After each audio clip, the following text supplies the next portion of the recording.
Grégory Aldrit, Bundee Aki, Thomas Ramos, voici notre 15 de la Coupe du Monde. Quand on pense Afrique du Sud, on pense gros biceps et mêlée destructrice. Steven Kitchoff résume à lui tout seul toutes les qualités du paquet d'avant sud-africain. En finale, dans un match très fermé, il a montré qu'il était important en réalisant 13 plaquages et 3 courses. Durant tout le tournoi, il a été le remplaçant parfait à Julien Marchand, sorti blessé contre la Nouvelle-Zélande lors du match d'ouverture. Dynamique et ultra présent dans les rucks, on a déjà hâte de retrouver le Toulousain sur les terrains. Le colosse de 150 kg a été le facteur X des Tonga. On se souvient de son incroyable essai contre l'Écosse où il bat 4 défenseurs devant la ligne d'en but. Le capitaine a assumé son statut. Et avant de continuer ce 15, n'oublie pas de t'abonner à Cop Rugby. Il a été nommé au World Rugby Awards et a remporté sa deuxième Coupe du Monde il y a quelques jours. Et en finale, il a effectué 11 plaquages, 4 courses et 4 franchissements. La grosse surprise de ce 15 type, l'ancien joueur professionnel de basket a été le joueur des Samoa lors du mondial. Avec des statistiques dignes d'un 3/4, il a réussi à bien souvent mettre la pagaille dans les défenses adverses. Le capitaine de la Rose a pris sa retraite internationale après une Coupe du Monde plus que réussie. Médaillé de bronze et présent à 2 reprises dans notre 15 type, Courtney Lawes a écrit une très belle page du rugby anglais.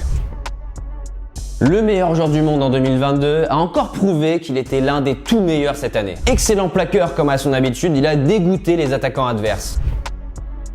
On a préféré choisir Greg Aldrit à Ardie Savea qui a pourtant été nommé meilleur joueur du monde. Le 3e ligne centre français a fini plusieurs fois homme du match, a été à la fois un très bon gratteur-plaqueur et il a été très disponible sur les attaques tricolores.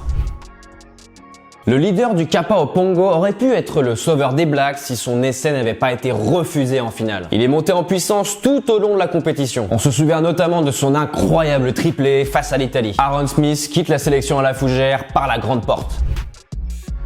Il a tout simplement marqué tous les points de l'Afrique du Sud en finale de la Coupe du Monde. Un seul coup de pied manqué l'aurait privé d'un 2e sacre mondial. Même si Manili Bok a été une révélation, André Pollard a montré qu'il reste le numéro 10 indiscutable des Box.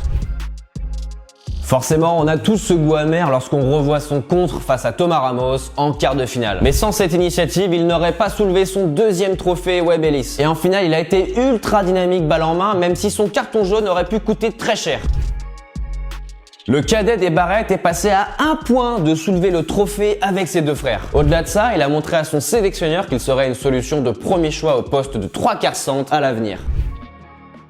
Comment ne pas parler de Bundee Aki? Lui aussi nommé par les meilleurs joueurs de l'année par World Rugby, le centre du Connacht a marché sur ses adversaires. À plusieurs reprises, il a été l'auteur de courses destructrices. Un véritable symbole de puissance.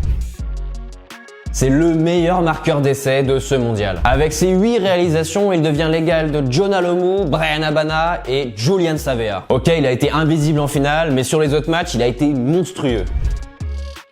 Notre cher buteur a été, comme à son habitude, très précieux et surtout chirurgical face aux perches. Mais en quart de finale, il a été mis sous pression et il n'a pas permis aux Bleus de se sortir du piège sud-africain. Et toi, quel joueur t'a le plus impressionné lors de cette Coupe du Monde? Dis-nous tout ça en commentaire. Et si tu veux suivre toute l'actualité, n'oublie pas de t'abonner à Cop Rugby.